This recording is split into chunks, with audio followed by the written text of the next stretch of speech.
ప్రభునామమున దేవుని పిల్లలు వందనాలు తెలియచేస్తున్నాను. ప్రియమైనటువంటి దేవుని వల్ల మన కళ్ళ ముందు కనబడుచున్నటువంటి ఈ ప్రకృతి, ఈ సృష్టి అంతా కూడా దేవుని వలన కలిగినది అనేటువంటి విషయాన్ని ఆస్తికులైనటువంటి వారును నాస్తికులైనటువంటి వారును ఒప్పుకునేటువంటి విషయం తప్పక ఉన్నటువంటి విషయం.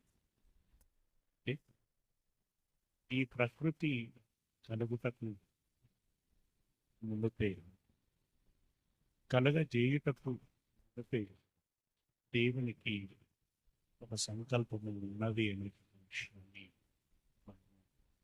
జరగగలదు. ఏమిటి ఆ సంకల్పం?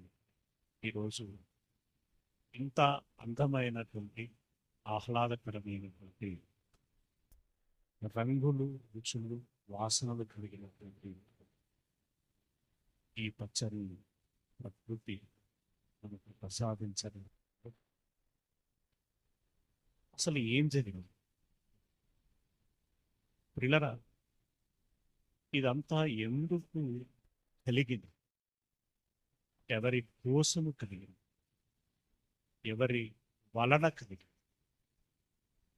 చూడండి, ఈరోజు సూర్యుని వెలుగు ఉన్నది అన్న, చంద్రుని కాంతి ఉన్నది అన్న, నక్షత్రాల కార్తుల ప్రభావము ఉన్నది అన్న, ఋతువులు వెలుగుచున్నది అన్న, మేఘములు వచ్చి వర్షం కురిపిస్తున్నది అన్న, అలాగే మొక్కలు మొలిపించబడుచున్నాయి అని, మొలిపించబడినటువంటి మొక్కలు ఫలించి మన కడుపును నింపుచున్నాయి అన్న ఒకసారి ఆలోచించండి. ఇదంతా కూడా మన కోసమే కలగజేయబడింది అనేటువంటి విషయం మనం గమనించు. 84 లక్షల రకాల జీవరాశులు ఉన్నటువంటి ఈ లోకంలో అంతిమ కేంద్రము మానవుడు అనేటువంటి విషయాన్ని మనం అర్థం చేసుకున్నాం. అంటే ప్రతి జంతువు, ప్రతి పక్షి, ప్రతి జీవి మానవ మనుగడ కోసము ప్రత్యక్షంగాను పరోక్షంగాను వాడబడాలి అనేటువంటి ఉద్దేశం అయితే ఈ ప్రకృతి తీర్చిదిద్దబడినట్లుగా మనకి అర్థమవుతుంది. మానవుడు కేంద్రముగా ఈ విశ్వం, ఈ విశ్వానికి కేంద్రముగా ఈ ఖగోళమంతా కూడా కదులుచున్నది అనేటువంటి విషయము మనకు అర్థమించదు. అంటే అంతటి ప్రాధాన్యత కలిగినటువంటి వ్యక్తులమా మనం? ఎవరికి ప్రాధాన్యత కలిగినటువంటి వ్యక్తులము? ఇలా దేవుని సంకల్పాన్ని ఒకసారి మనం అర్థం చేసుకోగలిగితే ఆ విషయము మనము ఎరుగుటకు అవకాశం ఉంది. ఒకసారి ఎఫెసీలో రాసినటువంటి 1వ అధ్యాయం 4-6 వచనాలని మనం చూడగలిగినట్లయితే, ఎఫెసీలో రాసిన 1వ అధ్యాయము 4-6 వచనం ఎట్లనగా, తన ప్రియుని యందు తాను ఉచితముగా మనకు అనుగ్రహించిన తన కృపా మహిమకు కీర్తి కలుగున్నట్లు. ఉచితముగా మనకు అనుగ్రహించిన కృపా మహిమ.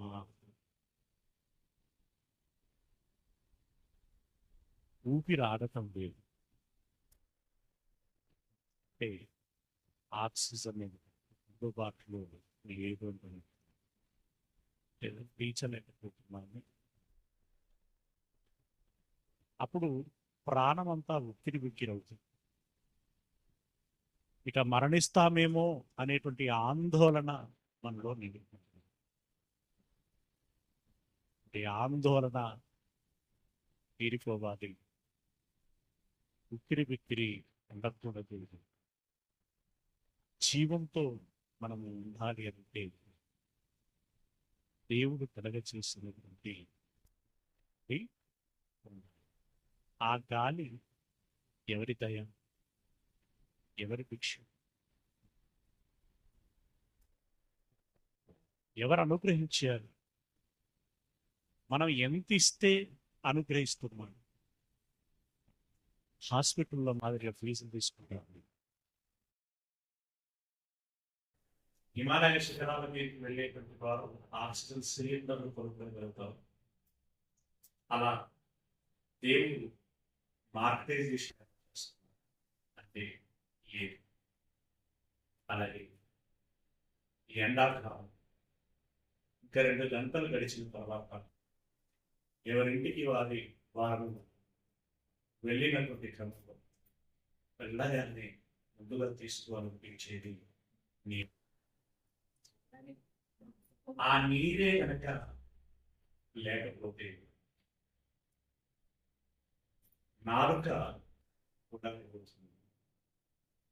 అలాగే ప్రాణమంతా దేవేసినట్లుగా అనిపిస్తుంది.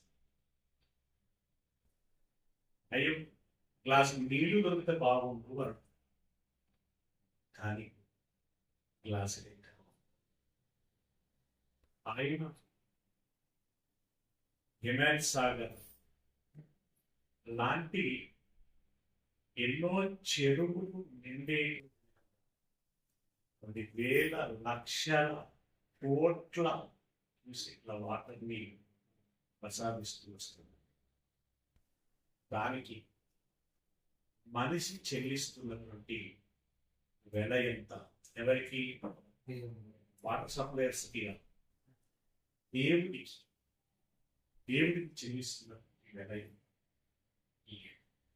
అలాగే వరను, గోధుమను, జొన్నను ఏదో ఒక ఆహారం మనం తీసుకుని పాలు, పెరుగు, తదితరులు ఇవన్నీ మనం ఎవరిస్తున్నారు అంటే మనమే కదండి, మన రైతాంగమే కదా తుండి పండిస్తున్నది అని దేనికి కావచ్చు. కానీ ఇప్పుడు చెబుతున్నట్టుగా 3వ బస్ కనుక ఇలాగే తీవ్ర రూపం దాల్చి ఈ జూన్ మాసం నుండి సెప్టెంబర్ మాసం వరకు చినుకు కూడా పడలేదు అనుకుంటున్నాను. ప్రతి రైతు ఉదయం లేవగానే లేదా పడుకునే ముందు ఇలా చేయి పెట్టి ఆకాశం చూస్తాము. అక్కడ ఏముంటుందని ఎవరుంటారండి? అయ్యో మేఘము రావటం లేదా? దేవుడా ఏమిటి కర్మ, నీకు కనికరం లేదా? వర్షాన్ని కురిపించరా? మేము బ్రతకకూడదా? మా పిల్లలు మేము ఆకలితో అలమటించి చావాలా అని మొదటి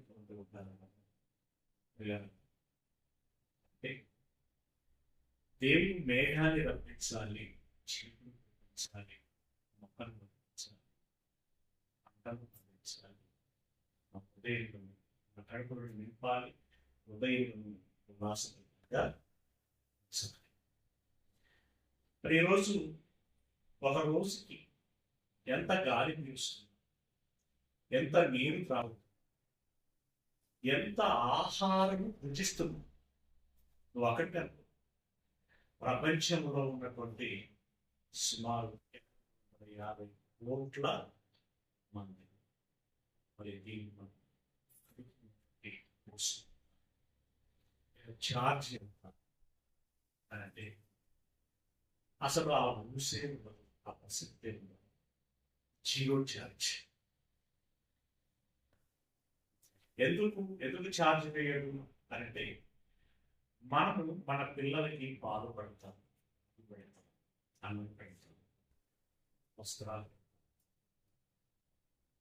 పిల్లలకి చార్జ్ చేస్తామా? బయట వాళ్ళు కావాలంటే దుకాణం పెట్టి చార్జ్ చేసి మరి తీసుకుంటాం. అదే పిల్లలకైతే చార్జ్ అసలు కూర్చుంటాం, ప్రేమను పంచుతున్నాము అని సంతోషిస్తాం. ఒక తండ్రిగా, ఒక తల్లిగా మీరు మా పిల్లలకి ప్రేమను పంచుతున్నాం అయినా ఇంకా తృప్తి ఉండదు. ఇంకా ఏమో చేయాలని, ఇంకా ఏమో చేయాలని కొలాట ఉంటుంది, ఆరాటం, కొత్త కొత్తగా ప్రయత్నాలు చేస్తూ ఉంటాం. అలాగే దేవుడు ఒక్కొక్క సంవత్సరానికి నూతనమైనటువంటి కార్యములను చేస్తూ దేవుడు మనకు కావలసిన వాటిని అన్నిటినీ అనుగ్రహిస్తూ వస్తున్నారు. ఉచితముగా వీటినన్నిటి దయచేశాడు. ఎవరికి? మనకి. నాటుకోడి తినాలి అనిపించి, పొటేలు మాంసం తినాలి అనిపించి, ఈతలు, రొయ్యలు, చేపలు, నీ జీవ చాపల్యము తీరేందుకు దేవుడు జీవరాశుని మనకు ఇచ్చాడు. స్వారీ చేయడానికి గుర్రాలు, సేద్యం చేయడానికి పశువులు, ఇలా పలు విధములైనటువంటి వాటిని మనకు ప్రసాదించాడు. ఎందుకు అంటే మనము తనకి పిల్లలను అయింది. మనము తనకు పిల్లలమైంది. అవునా? మనం దేవుని పిల్లలమా అంటే ఇదిగో ఇక్కడ ఉన్నటువంటి మనం అందరం పుట్టక మునిపే రాయబడినటువంటి, అలాగే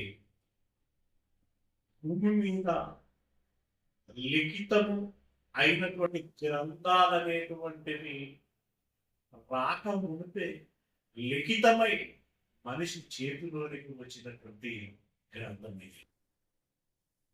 ప్రపంచ ప్రజలందరూ తెలుసుకోవాలి అని చెప్పి అనేక భాషల్లో ముద్రించబడి, పంపించబడి, అందించబడినటువంటి పుస్తకం. ఇందులో తన యొక్క అనగా ఒక తండ్రిగా నా పిల్లలు నా అంతరంగం ఏంటో తెలుసుకోవాలి, అలాగే వారి నేపథ్యం ఏంటో తెలుసుకోవాలి అని ఈ మాటను రాయించాడు. తన ప్రియులకు తాను ఉచితముగా మనకు అనుగ్రహించిన తన కృపా మహిమకు కీర్తి కలుగున్నట్లు తన యొక్క కృప, ఈ ప్రకృతి ప్రసాదం, మరి ఆ కృప చూపినటువంటి దేవుడికి మహిమ కలగాలి. ఎలా? దానిని మనం గుర్తించి, అవునా ఎంత గొప్ప దేవుడు, ఎంత శక్తివంతుడు, ఎంత ప్రేమ కలిగినటువంటి వాడు అని మనం అతన్ని కీర్తించగలం. కృప మహిమకు కలుగునట్లు తన చిత్త ప్రకారమైన ఎవరో చెబితే కాదు, సూచిస్తే కాదు, తనకు తానుగా తన చిత్త ప్రకారము అంటే తన ఆలోచనాత్మకమైనటువంటి నిర్ణయానుసారము తన చిత్త ప్రకారమైన దయా సంకల్పము ఆ చిత్తము కూడా ఆయన స్వార్థం కాదు. ఆ చిత్తము కూడా మన పట్ల దయ కలిగినటువంటి చిత్తం. పదాలు, ఆ మాటలు ఎంత ఒత్తికగా, జాగ్రత్తగా, ఎక్కడ కూడా మనం అపార్థములకు లోను కాకుండా ఆయన యొక్క ఆ అనాది సంకల్పము అనేటువంటిది ఎంత గొప్పది అనేటువంటి విషయాన్ని మనము జాగ్రత్తగా అర్థం చేసుకోవాలి అనే ఉద్దేశంతో చాలా చక్కనైనటువంటి, సరళమైనటువంటి పదజాలంతో ఒత్తికగా అందించి తన చిత్త ప్రకారమైన దయా సంకల్పము చొప్పున యేసుక్రీస్తు ద్వారా తనకు కుమారులుగా స్వీకరించుటకై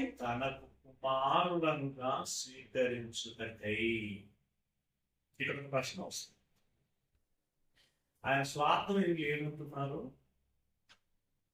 మళ్ళా తనకు కుమారులనుగా స్వీకరించుటకై అన అసలు మనం ఎందుకు కనాలి? ఈ భూమి మీద పడేసి ఇక చదువుకోండిరా, ఉద్యోగాలు సంపాదించుకోండిరా, రాత్రనక పగలనక 8 గంటలు 12 గంటలు పరుగులతో ఉద్యోగాలు సంపాదించండిరా, బ్రతకండిరా, ఇందులో రోగాలు నొష్టులు ఇరుకులు ఇబ్బందులు ఎన్ని వచ్చినా అనుభవించండిరా అని ఎందుకు చెబుతున్నారు? సహజంగా ఈ ప్రశ్న వస్తుంది.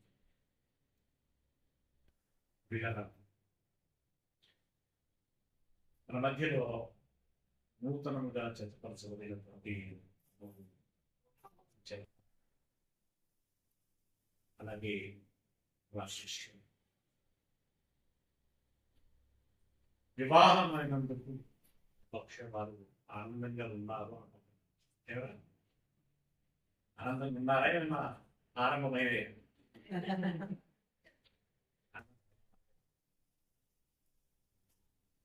ఒక సంవత్సరం వరకు హాయిగా జాయిగా ఆనందంగా దాంపత్యాన్ని ఆశ్రమించారు. ఈ సమయం వచ్చేసరికి వారి యొక్క ఉమ్మడి కోరికలు పిల్లలు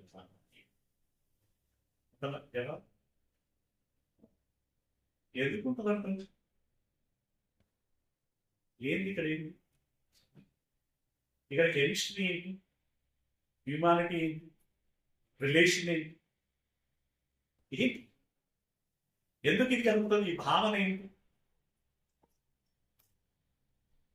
ఇది మనకు అర్థం కానట్టుగా ఉంటుంది, కానీ అవసరం అని మాత్రం అనిపిస్తుంది. ఏంటో అని అంటాం, అయినా ఆ పిల్లలు కావాలి అని అనుకుంటాం. కావాలని అనుకోవడమేనా? ఈరోజు అన్నపూర్ణక్క అమ్మకొండ దాకా వరంగల్ దాకా వెళ్ళి ఉద్యోగం చేస్తున్నది, సంపాదిస్తున్నది అని అంటే ఏ గూటిలోని పక్షుల కోసం? పిల్లల కోసం. తన గూటిలోని పిల్లల కోసమే కదా. రేపు వారన్నా మధ్యాహ్నం పోయి రాత్రి 12 గంటలు ఎందుకు? ఏంటి ఈ భావన? ఏంటి బంధం? ఏంటి కోరిక అని మనం ఆలోచించి వెళ్ళాలి. ఈ భావన మనందరికీ మానవ శరీరంలో పూర్వీకుల నుండి వచ్చేటువంటి ఒక జీనోమ్ రిలేషన్ అనేటువంటిది, జన్యు పరంపర అనేటువంటిది ఒకటి కొనసాగుతూ అన్ని అచ్చం వాళ్ళ అమ్మమ్మ బుద్ధులే, వాళ్ళ తాతయ్య బుద్ధులే, వాళ్ళ మేనమామ పోలికలే అంటే ఏంటి దాని అర్థం?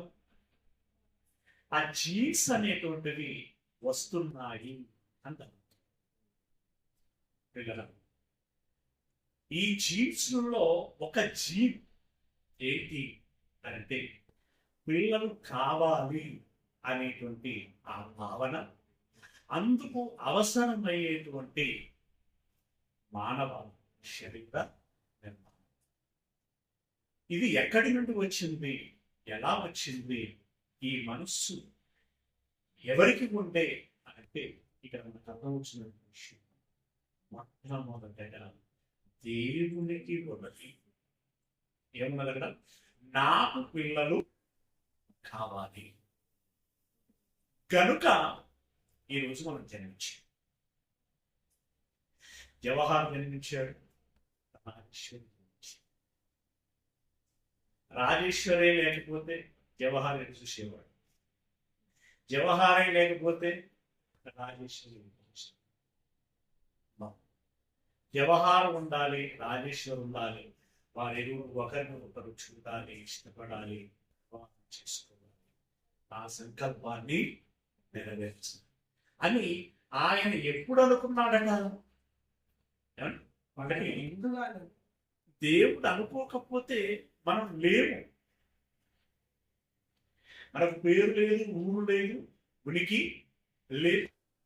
దేవుడు అనుకున్నాడు కావున మనం ఈరోజు ఉన్నాం.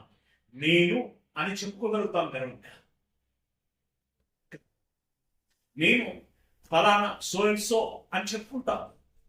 అలా చెప్పుకోగలిగేటువంటి అవకాశం ఉన్నది అంటే దేవుడు అనుగ్రహించినటువంటి నాకు పిల్లలు కావాలి మొదటిది. రెండవది ఏమంటున్నాడు? మనలను ముందుగా తన కోసం నిర్ణయించుకొని మనలను ముందుగా తన కోసము నిర్ణయించుకొని, తన కోసము నిర్ణయించుకొని. ఇది ఇంపార్టెంట్. కోసము అంటే తన కోసం అంటే ఇప్పుడు మీ పిల్లలు, ఆ వయసులో ఉన్నటువంటి పిల్లలు, అరే అలాగే తేజస్, ఆ తేజస్ అని చిన్నోడి కోడు ఓమను అంటే చిన్న చంటి పాపలు ఇద్దరు ఉన్నారు. వీళ్ళందరూ ఉన్నారు కదా. వీరి తల్లిదండ్రులు ఎప్పుడు ఆనందిస్తారు? వాళ్ళ ఆనందం ఏంటి, వాళ్ళ కోరిక ఏంటి, వాళ్ళ ఇష్టం ఏంటి అని అంటే మంచి ఆరోగ్యంతో ఉండాలి, మంచి అలవాటు క్రమశిక్షణ ఉండాలి, చదువులలో రాణించాలి, దైవ జ్ఞానమును ఎరగలరు, దేవుని బిడ్డలుగా బ్రతకాలి, దేవుని నమ్మవచ్చు, మాకు మంచి పేరును తీసుకురావాలి. అప్పుడు మాకు సంతృప్తి. నీ సంతృప్తి కోసం నన్ను కన్నావా అంటే ఎలా ఉంటుంది? ఇందులో తండ్రి స్వార్థమేముంది, తండ్రి స్వార్థమేముంది? వాళ్ళ సంతృప్తి ఎందులో ఉన్నది? నువ్వు ఎదగటంలో, నువ్వు బాగుపడటంలో ఉన్నది. అవునా? నీ భవిష్యత్తు బాగుండటంలో ఉన్నది, నీ చదువులలో ఉన్నది, నీ ఉద్యోగంలో ఉంది, నీ కాపురంలో ఉంది, నీ రక్షణలో ఉంది, నీ బ్రతుకులో ఉంది. దీని స్వార్థాన్ని ఎలా అంటాం? మీరు బాగుంటే నేను బాగుంటాను బిడ్డ అని చెప్పనే చెప్తాను. కనుక దేవుడు తనకు పిల్లలు కావాలి అని అనుకున్నాడు అనంటే అది కేవలం దేవుని స్వార్థం అనంటే అంతకంటే అమాయకత్వం మనకి ఉండదు. దాని తీవ్రత ఏంటి? ఆ మాట వల్ల కలిగేటువంటి బాధ, ఆవేదన ఎంత అన్నప్పుడు నీ పిల్లలు నీ అంతటి వారై నన్ను ఎందుకు కన్నావు, నిన్నెవడు కనమన్నాడు అని నిన్ను నిలదీస్తే అప్పుడు అర్థమవుతుంది, అమ్మా నేను కలి తప్పు చేశానని అంటారు.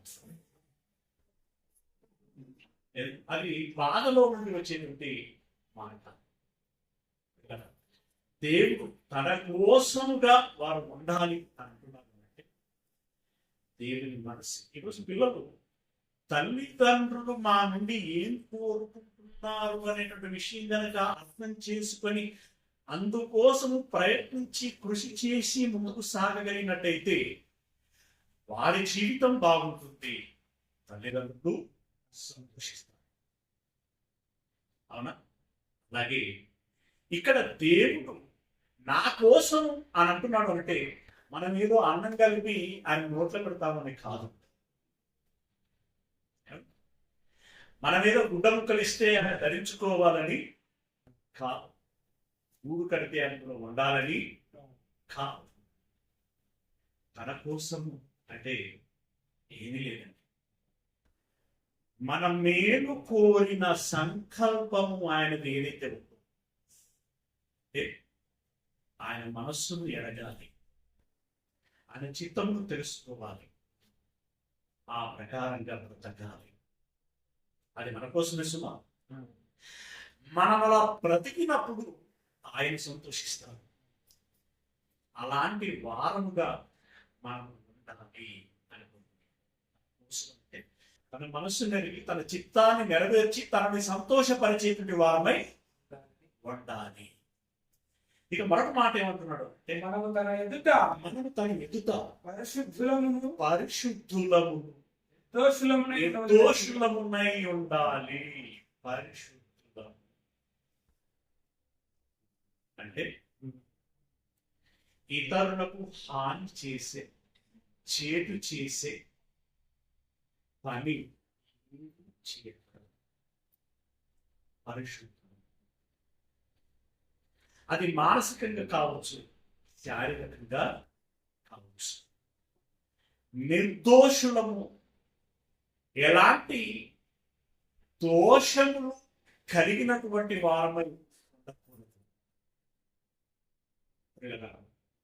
ఆయన మన జీవితం ఎలాగైతే బాగుంటది అనే విషయంలో చేయవలసినవి ఏమిటి, చేయకూడనివి ఏమిటి అని చెప్పి చెప్తూ వచ్చాడు, చెప్తూనే ఉన్నాడు. చేయవలసినవి చేస్తున్నప్పుడు, చేయకూడనివి చేయకుండా ఉంటున్నప్పుడు ఇక్కడ మనం నిర్దోషులముగానే ఉన్నాం. ఎప్పుడైతే నిర్దోషులముగా ఉంటామో అప్పుడు ఆటోమేటిక్గా పరిశుద్ధులమై ఉంటాం. ఇలాంటి వారంగా ఉండాలని ఎప్పుడు అనుకున్నాడట? పునాది వేయబడక మునుపే జగత్తు అంటే ప్రకృతి. హరీశ్వరి ఈ సృష్టి పుట్టి ఎన్ని సంవత్సరాలు అయిందట? నీ వినబడిన మేరకు ఈ లోకం, ఈ అంతరిక్షం పుట్టి నేను ఐడియా ఉందా? శాస్త్రవేత్తలు చెప్పేటువంటి మాటలు బట్టి సుమారు 1500 కోట్ల సంవత్సరాలు. 1500 కోట్ల సంవత్సరాలు. 1500 కోట్ల సంవత్సరాలంటే చిన్న సమయం ఉండదు. ఊహకు అందనంత పెద్ద సమయం. ఈ భూమికి పునాది వేయక మునుపు నేను మీరు మనమందరము కావాలని ఆయన అనుకున్నాడట. అంటే 1500 కోట్ల సంవత్సరాలకు మునుపే దేవుని ఆలోచనలలో, సంకల్పములో, హృదయములో రాజేశ్వరి జవహార్ 1500 కోట్ల సంవత్సరాల క్రితం రాజేశ్వరి గురించి దేవుడు ఎరుగునా? అవును. జవహారు గురించి దేవుడు ఎరుగునా? అవును. ఎరగటనే కాదు, తన గుండెలో స్థానం కూడా ఇచ్చాడు. అందుకని ఈరోజు ఇంత బదులుగా మనం ఉన్నాం. ఇలా కోరుకొని ఈరోజు దంపతులుగా ఇచ్చారు అంటే ఇందులో ముఖ్యమైనటువంటి కారణం ఈ ఇందాక మనం మాటల్లోనే దాని సారాంశం మనకు అర్థమవుతున్నది. దాన్ని దృష్టిలో పెట్టుకుని మొట్టమొదటిగా దేవుడు ఏ రూపంలో ఉంటాడు? మానవ రూపంలో ఉంటాడు. దేవుడు మానవ రూపంలో ఉంటాడు. అసలు దేవుడు ఒక శక్తి, కరెక్ట్ అనే శక్తి. ఆ శక్తి ఏదైతే ఉంటుందో ఆ శక్తిని విభజించి ఇవి చర్చిలోని కొంత, పత్రికలోని కొంత, ఆ ఇంటిలోని కొంత, ఎదురింటిలోని కొంత పంపిస్తూ పడ్డారు. జన్మించిన చోట ఎలక్ట్రికల్ పవర్ ఎక్కడైతే ఆరంభమవుతుందో అది ఏ రూపంలోనైతే ఉంటుందో గమ్యస్థానంలో కూడా అదే రూపంలో ఉంటుంది. శక్తి అనబడేటువంటి శక్తి అనేటువంటిదేమో శాస్త్రీయ నామం, అంటే సైంటిఫికల్ గా మనం ఎనర్జీ అని పిలుస్తూ ఉంటాం. ఆధ్యాత్మిక పరిభాషలో దానిని ఆత్మ అని. దేవుడు ఒక ఆత్మ. ఆత్మగా ఉన్నటువంటి తాను తనకు పిల్లలు కావాలి అని ఏం చేశాడు అంటే తానై ఉన్నటువంటి ఆత్మలో నుండి కొంత భాగాన్ని బయటికి తీసి,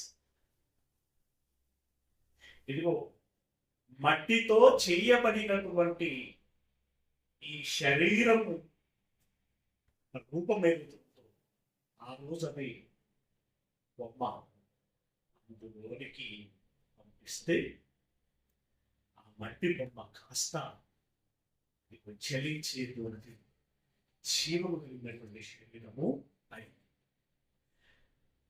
దేవుడు మొదటగా తనలో నుండి పంచినటువంటి ఆత్మ ఏదైతే ఉందో ఆత్మకు దేవుడు ఆధారం అని పేరు. ఎలా ఈ జనులందరి యొక్క రాకడ లేదా అభివృద్ధి ఇది ఎలా జరిగింది అని మనం ఆలోచించినప్పుడు మొదటగా ఆదామును కన్నాడు. ఆ తదుపరి శాస్త్రము అనేటువంటి దానికి ఊహే లేనప్పుడు దేవుడు ఒక సర్జన చేశాడు. ఆదాము ప్రకటనను బయటకు తీసి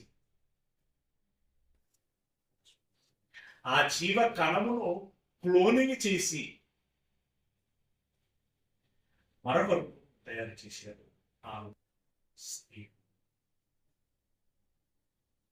ఆమె అవ్వా అన్నారు.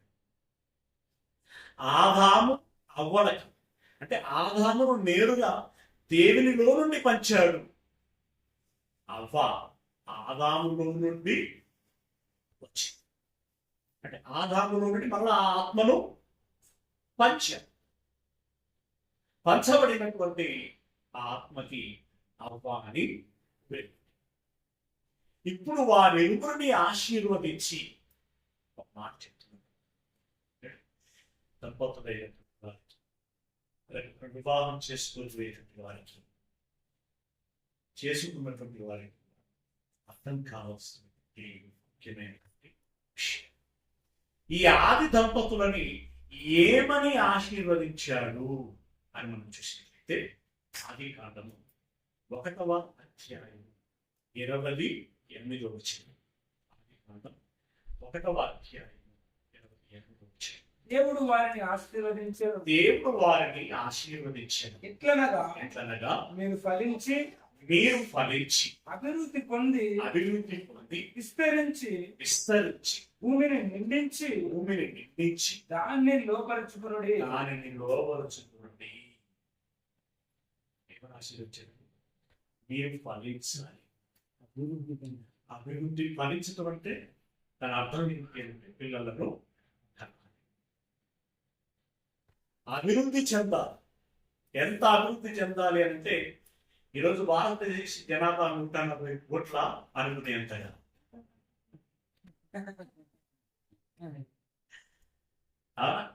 ఎంతగా అనంటే అయ్యో పొందాలంటే భూమి దొరుకుతలేదు అన్నంతగా అభివృద్ధి చెందాలి. ఫలించి అభివృద్ధి పొంది విస్తరించాలి. ఏదేమి తోట ఎక్కడికి అక్కడెక్కడో తనకి దేశంలో మంచిగా యూపర్టీస్ నది ద్వారా అక్కడ ఆరంభమైనటువంటి ఆది మానవుడు ఎక్కడ తెలియదు. ప్రపంచంలో ఏ చిన్న ద్వీపం కనబడ్డా అందులో దూరే. అమెరికా ఖండానికి వెళ్ళాడు, ఆస్ట్రేలియా ఖండానికి వెళ్ళాడు. ఆసియా ఖండం నుండి ఆరంభమైనటువంటి ఆయన ఆస్ట్రేలియా అన్ని అడవి నుండి ఈ ఖండాలన్నింటికి వెళ్ళాడు. దేవుడు ఆ రోజు ఆశీర్వదించాడు కనుక ఇంత అభివృద్ధి జరిగింది. ఆశీర్వాదమే లేకపోతే ఆలోచించారు, ఆశీర్వాదం లేదు. గర్భఫలము దేవుడు ఇచ్చు బహుమానం. ఆయన ఇవ్వకపోతే అవమానం. అంతేనా? ఆయన ఇవ్వకపోతే మన ఫీలింగ్స్ ఏంటండి? అవమానం. వెళ్ళరా, దేవుడు ఇస్తున్నాడు, దేవుడు ఇచ్చి నేను ఇస్తాను. అయితే మీకు పిల్లలను అనుగ్రహించడానికంటే ముందు దంపతులైనటువంటి వారుగా మీరు కొన్ని సంగతులను ఎరిగి కాపురము చేస్తే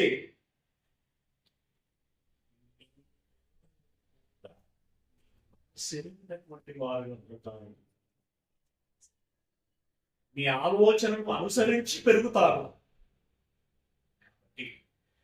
దంపతులుగా మీరు నా మాట వినండి. దంపతులుగా మీరు నా మాట వినండి.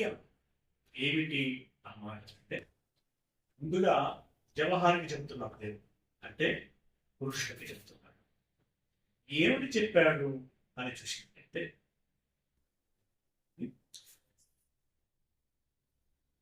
ఎఫెసీయులకు రాసిన పత్రిక 5వ అధ్యాయం, ఎఫెసీయులకు రాసినటువంటి పత్రిక 5వ అధ్యాయం 25వ వచనం,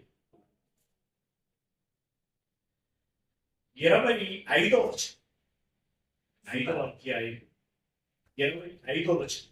పురుషులారా మీరును మీ భార్యలను ప్రేమించుడి. మీరును మీ భార్యలను ప్రేమించండి. ప్రేమించండి, ప్రేమించండి, ప్రేమించండి.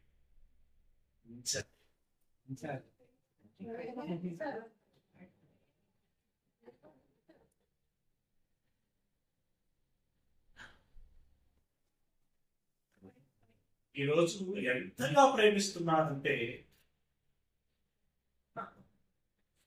ఎంతగా ప్రేమిస్తున్నారు? ప్రాణాలను తీసి అంతగా.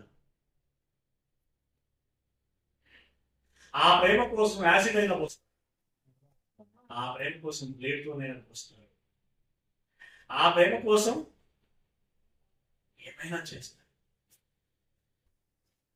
నరుకుతారు, పొడుస్తారు, కాలుస్తారు. నిజంగా అది ప్రేమ.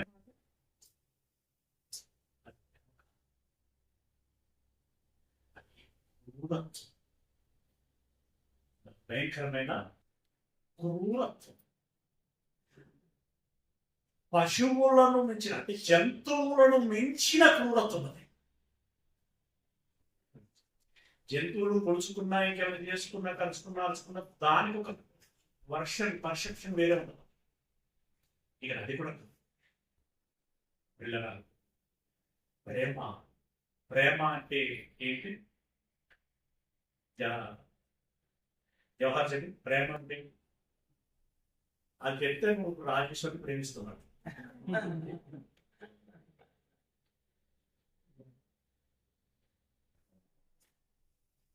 పెళ్లిలో వేసిన పెడతాను. ఎందుకు వేసిన చెప్పు? నాకు భాష గారు ఏమన్నా నీలో ఎవరికి ఎక్కువ ప్రేమ ఉంటే కొంచెం గురించి హైట్ తక్కువ ఉండి ఆయన తీర్పు నిలబడి వేసేసాను. అంటే నాకు ప్రేమ ఎక్కువ ఉన్నది అని మేము నిరూపించుకున్నాం అన్నమాట. ఇంతకు అసలు ప్రేమ అంటే ఏంటి? ఏ ఎరిగి నువ్వు దాన్ని నీకు తెలుసు పిల్లరా ఏకీభవిస్తావు ఏంటది అంటే నువ్వెవరినైతే ప్రేమిస్తున్నావు వాళ్ళ మేలు కొని మనకి సంతోషం కోసం ఆనందం కోసం నీవు త్యాగం చేసుకున్నదే ప్రేమ. అవునా? అంతేగా? ఎదుటి వారు మనకి మనము త్యాగం చేసుకున్నాం అసలు సిసలైనటువంటి ప్రేమ. ప్రేమ ఇందులో మనకు మాదిరిగా ఎవరు కనబడతారు అని అంటే నిజంగా కొంతమంది ప్రార్థన చేసినట్టుగా ఆదివేశంగా పెంట లాంటి వారు, పెంట లాంటి వారు, పెండలోని పురుగు లాంటి వారు, దరిద్రులు, నీచులు, నికృష్టులు, మోసగాలం తండ్రి, పాపులకు తండ్రి. నిజమే. మొదటిసారి ప్రార్థన చేసినట్టు 100% నిజం. అయితే ఇంత నికృష్టులైనటువంటి, ఇంత మకిలి కలిగి, ఇంత పాపము కలిగినటువంటి శుద్ధి చేసిందో చేస్తుంటారు అంటే యేసు ప్రభువు. అది ఎలా ఏంటి? యేసు ప్రభువు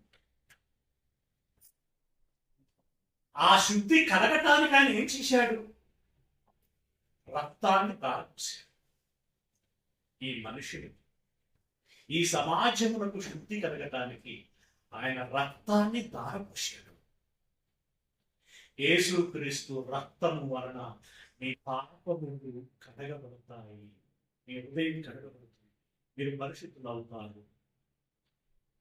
ఎప్పుడైనా ఎక్కడైనా రాజేశ్వరి మాట ప్రత్యక్షంగా పరోక్షంగా విని ఉంటుంది అనుకుంటున్నాను. యేసుక్రీస్తు రక్తం చేత ఎలా కడగబడతాయి? చెప్పింది వచ్చి ఎలా కడగబడతాయి అన్నప్పుడు లోక మానవాళి కళ్యాణార్థమై ఆయన ఈ లోకంలోకి వచ్చి అజ్ఞానం ఏంటో, విజ్ఞానం ఏంటో, అంధకారం ఏంటో, వెలుగు ఏంటో, తాత్కాలికం ఏంటో, అనంతకాలం ఏంటో భరిస్తూ ఆయన మనుషుల హృదయాలను మేల్కొల్పుతున్నటువంటి తరుణంలో స్వార్థంతో ఇష్టము, సుఖము, సంతోషము అనేటువంటి భావనలో ఉన్నటువంటి వారికి యేసు తన అడ్డంకిగా కనిపించాడు.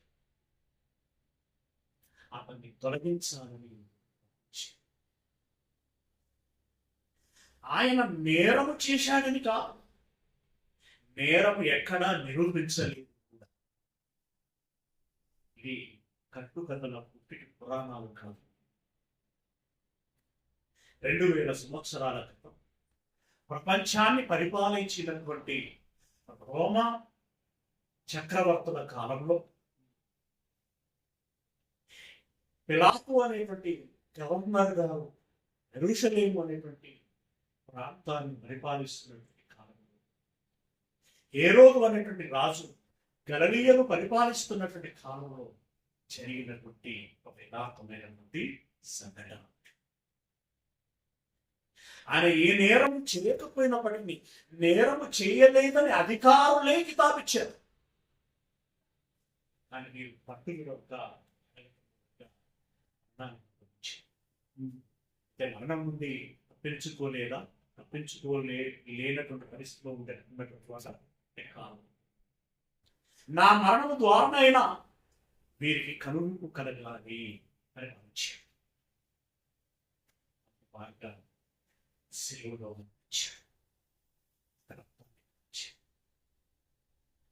ఆ రక్తము ప్రపంచానికి కళ్ళ చూపించాడు. ఏం జరుగుతుంది మరి? ఆ రక్తాన్ని చూస్తే ఏం జరుగుతుంది? ఇప్పుడు కొంతమందికి అది గొర్రె రక్తమైన కోడి రక్తమైనా సరే రక్తం చూడగానే కలుగుతుంది. ఎందుకు? ఇంత రక్తం కారిందంటే అది ఎంత గిలగిలాడుంటుందో, ఎంత విలవిలలాడుంటుందో. ఆ ఊహ ఎక్కువైపోయి వారి హృదయం అంటే మనస్సులో ఏదో చర్య జరుగుతున్నది. అంతేనా? మనస్సులో చర్య జరుగుతుంది. అలాగే అశోక చక్రవర్తి గురించి మనం వింటాం. అశోకుడు ఏం చేశాడు?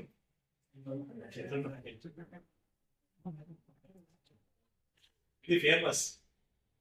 అయితే అంతకంటే ఫేమస్ ఏంటంటే అనేక యుద్ధాలను చేసి రాజ్యాన్ని విస్తరించుకున్నటువంటి క్రమంలో లక్షలాది సైనికులు చంపేశారు.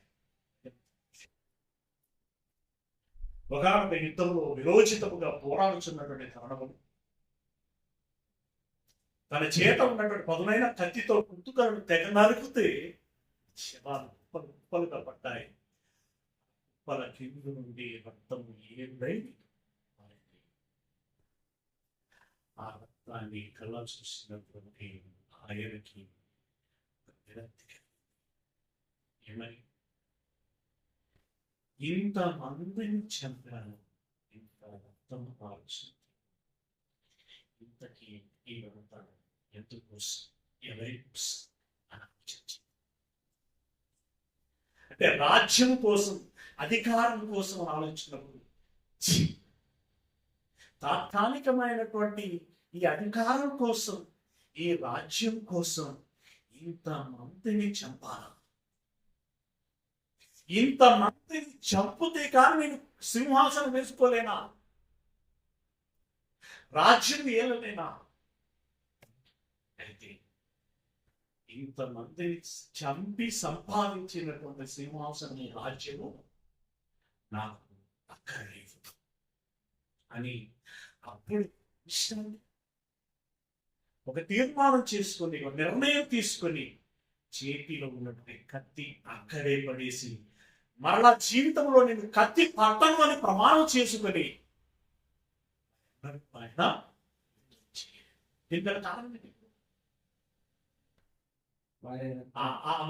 ఆయన మనస్సులో అలాంటి ఆలోచన రావడానికి, ఆ భావోద్వేగం కలగడానికి కారణం ఏంటి? కంటికి కనబడిన రక్తం, మరణం. మరణము, రక్తము వెనకాల ఇంత ప్రభావము ఉంటుంది. అశోకుడైనా కొన్ని నేరాలు చేశాడు కదా, కానీ యేసు ప్రభువుల వారు ఏ నేరము చేయలేదు, ఎవరు నిరూపించలేదు. గాలి మాటలు తప్ప నిరూపింపగలిగినటువంటి ఆరోపణ ఎవరు మత్సలేని మహానీయుడైన పరిశుద్ధుడు, ఆ పరిశుద్ధుడు ప్రాణార్పణ చేశాడు. ఆ ప్రాణార్పణ సమయంలో ఎవరైతే ముందుండి శతాధిపతిగా శిలువ మరణమును అమలు చేశాడో మాట ఏంటంటే వచ్చింది ఆయనకి, నిజముగా ఇతడు దేవుని కుమారుడే,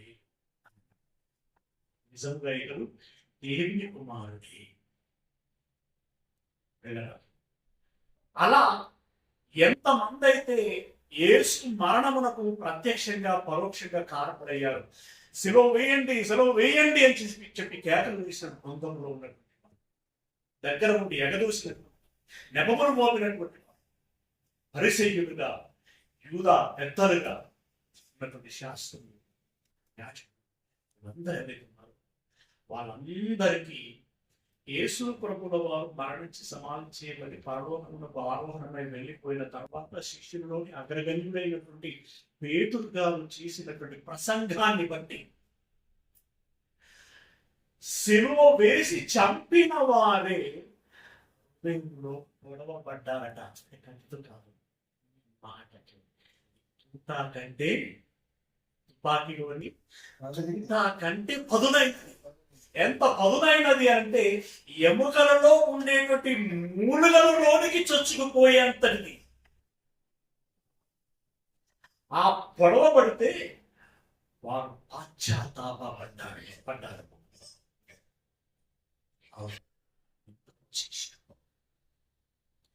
అయ్యా మేము ఏం చెయ్యాలి అన్న మీరు మారు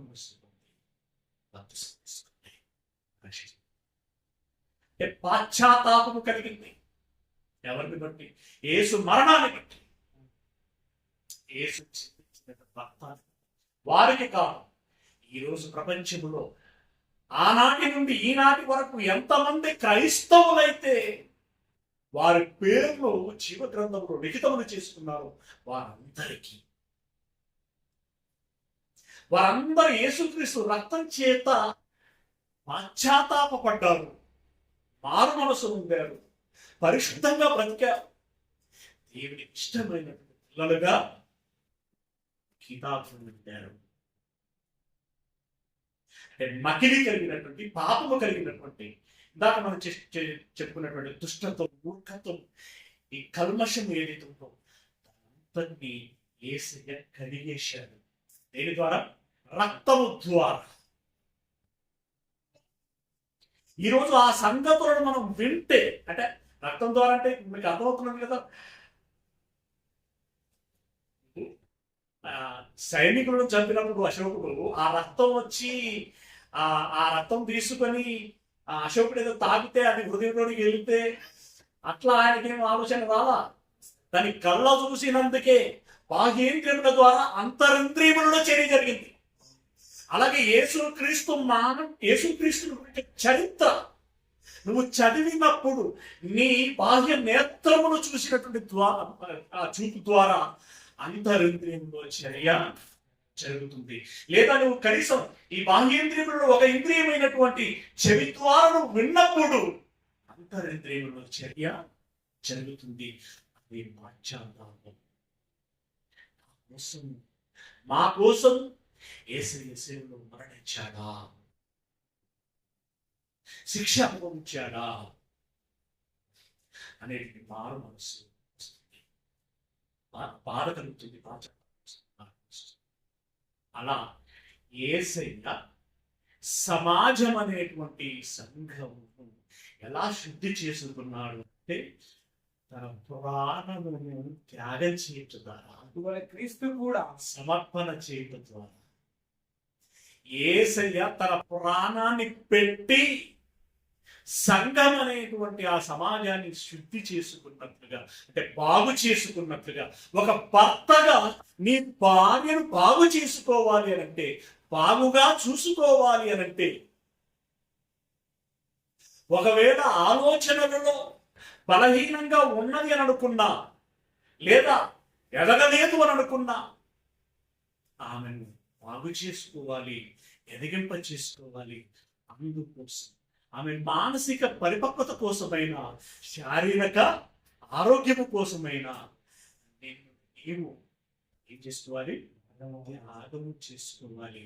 ఎంతగా అంటే యేసయ్య సంఘము కోసము త్యాగము చేసుకున్నంతగా, యేసయ్య సంఘమును ప్రేమించినంతగా నీవు నీ భార్యను ప్రేమించాలి. తాను ఇస్తే నీవు తాగుతావా?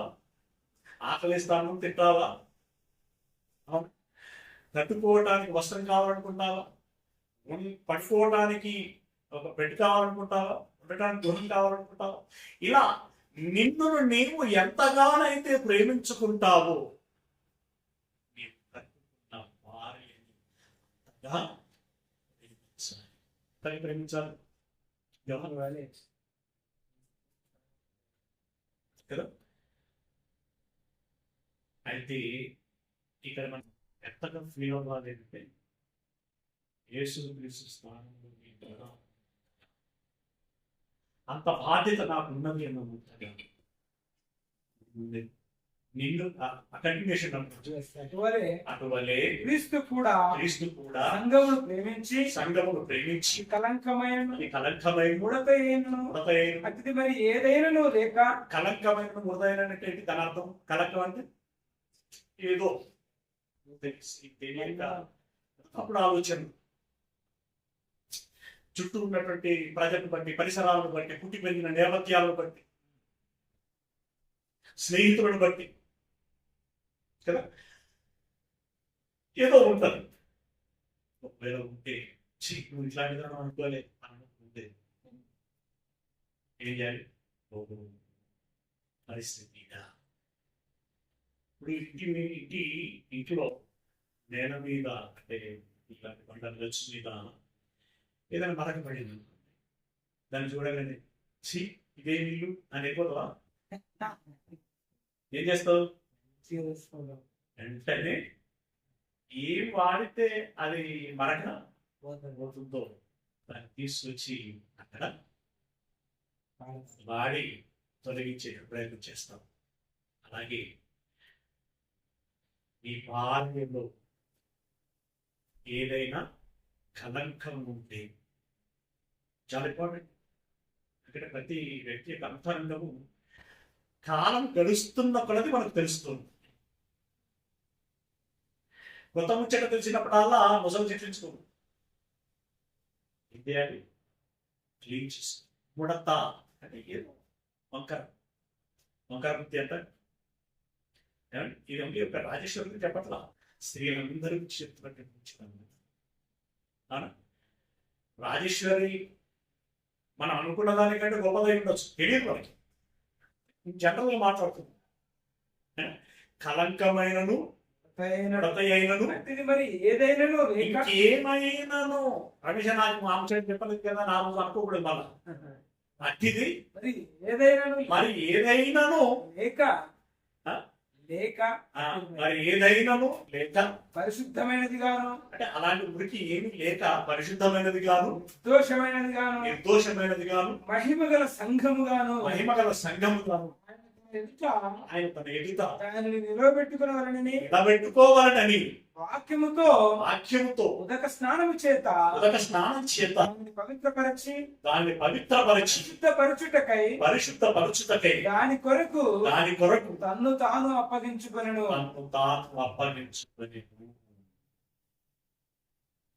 దానికి వాక్యం అనేటువంటి ఉదక స్నానం చేత సంఘము పవిత్రపరచు. అలాగే నీవు ఈ భార్యని పవిత్రపరచుకోవాలి, ఈ భార్యని అభివృద్ధి చేసుకోవాలి, ఈ భార్యని సంపూర్ణత్వంలోనికి నడిపించుకోవాలి. గట్టి వెళ్ళినట్టయితే భర్తలు కూడా తమ సొంత శరీరములను బలి తమ భార్యలను ప్రేమింపబద్ధులై ఉన్నారు. బద్ధులు అంటే బాధ్యత. ప్రేమిస్తా లేదు అడగడానికి ఎవడు అనడానికి లేదు. బద్ధులు కంపల్సరీ దీనికి ఆన్సర్ చేయాల్సి ఉంటుంది. అంటే నాకు భార్య కావాలని అనుకున్నప్పుడు దేవుడు ఆ భార్యను తీసుకొచ్చి నీ చేతికి అందించాడు. ప్రొఫైల్ చెప్పాలంటే నేను ముఖ్యానికి రాలా, లెక్క ఉంది, దానికి లెక్క ఉంది. దేవుడు అవన్నీ రాసుకుంటాడు. ఒక స్త్రీ జనం మొదలుకొని రూపం వరకు దాని వెనకాల దేవుని కృషి ఎంత ఉంటుంది కదా.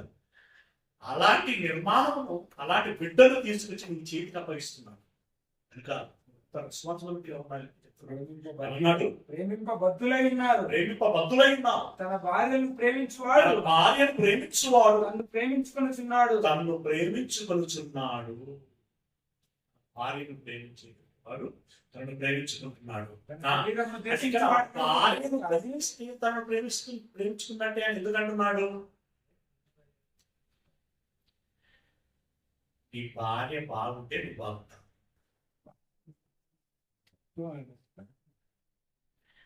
తేడా వచ్చింది అనుకో కథంతా అడ్డం తెలియదు. అప్పుడు నువ్వు ఏమంటావు తెలుసా, ఊరికనంటే తీసుకుంటే పెళ్ళాను ఆడికి మా బేబీ మారు బాగా చెప్తానే ఉన్నాడు, నేను వినలేదు. ఏదో ఏం చెప్పినారు అంటున్నాడు కదా. అంటే ఇప్పుడు నీ పరిచయంలో ఉంది నీ కాపురం, నీ ఆనందం, నీ సంతోషం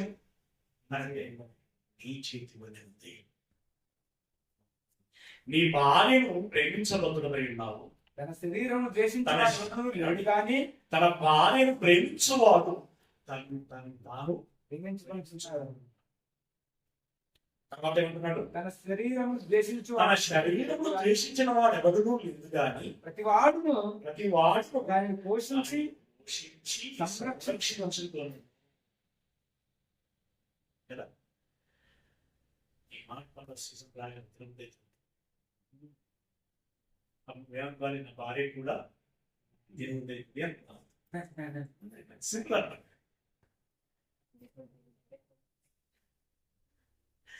నువ్వు తిని నువ్వు తీసుకొని ఇచ్చిపోయాను ఏమంటే మామిడి పండ్లు ఇస్తాను పైసలు ఎక్కడ ఉన్నాయి, మరి నువ్వు తినొచ్చింది లైక్ ఎగ్జాంపుల్ చెప్తున్నా. ప్రతిదీ ఏమంటున్నాడు, తన శరీరము ద్వేషించువాడు ఎవరినూ లేదు కానీ వాడు దాన్ని పోషించి సంరక్షించుకున్నాడు. క్రీస్తు శరీరమునకు అవయవములమై ఉన్నాము కనుక అలాగే క్రీస్తు శరీరమును పోషించి సంరక్షించుతున్నాడు. భర్తగా నీ భార్యని పోషించి సంరక్షించాలి. ఇది నీ రెస్పాన్సిబిలిటీ. ఏం చేశారంటే కంపల్సరీ చేశారు. కాంప్లిమెంట్లు తర్వాత కంపల్సరీ నువ్వు అమలు చేస్తే తర్వాత కాంప్లిమెంట్ వేస్తావు.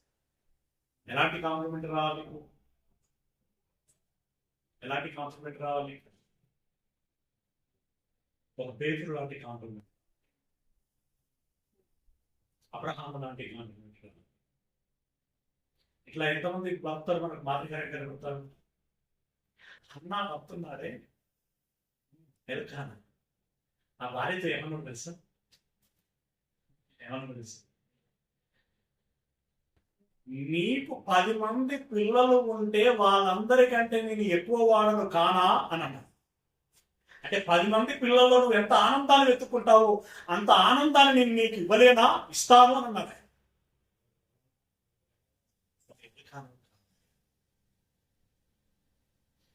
అక్కడ అప్పులవు కావాలి. ఇలా ఎంతో మంది మహానుభావులు ఉన్నారు, మాదిరికలు. అందరిలో ఒకరుగా ఉంటారని కోరుకుంటూ ఈరోజుకి ముగిస్తున్నాను. దేవుని చిత్తమైతే వచ్చేవారు